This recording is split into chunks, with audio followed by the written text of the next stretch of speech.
آپ نے نظر کی حفاظت کے چورن بنانے کا طریقہ ارشاد فرمایا تھا، مجھ سے مس ہو گیا ہے، پلیز دوبارہ بتا دیں۔ میں دو طریقے عرض کرتا ہوں، دونوں میرے آزمودہ ہیں، تجربہ کیا میں نے استعمال کیے ہیں۔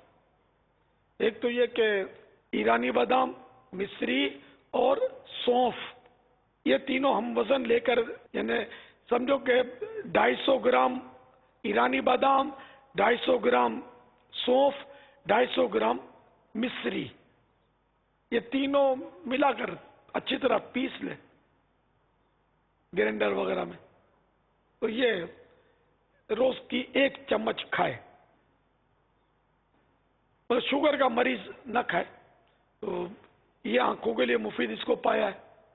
دوسرا، ایک میرے آئے دن آنکھوں میں پانی ہو جاتا تھا، انفیکشن ڈاکٹر بولتا تھا اور آزمائش رہتی تھی، ایک نسخہ یہ ملا، چھوٹی بڑی الائچی اور شہد، یہ تینوں ہم وزن لے لیں، چھوٹی اور بڑی الائچی کو اچھی طرح پیس لیں گرینڈر میں اور ہم وزن شہد ملا لیں۔ اب اس میں چھلے ہوئے بادام ڈال دیں، کانچ کے برتن میں اس کو رکھنا ہے، 1 چمچ کھا لیں، آدھی چمچ کھا لیں، انشاءاللہ یہ آنکھوں کی روشنی کے لیے بھی مفید، آنکھوں کے امراض کے لیے بھی مفید۔